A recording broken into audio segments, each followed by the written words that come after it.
all, I'm Mystic Dylan. Welcome to my channel.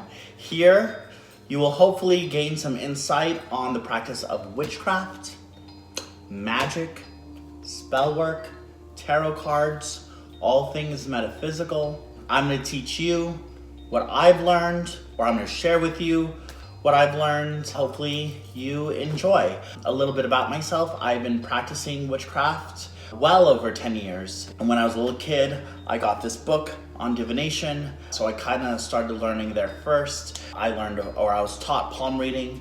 So I learned how to read palms. Then I went into tarot, and then it kind of got into the occult and mystical arts. And that's where I started reading about witchcraft. At 18, I was initiated into a coven, and I've been in 3 covens since. I've started my own coven, the Mystic Museum in Burbank.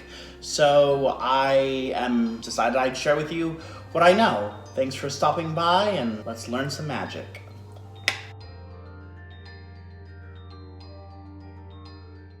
My riffs! Oh!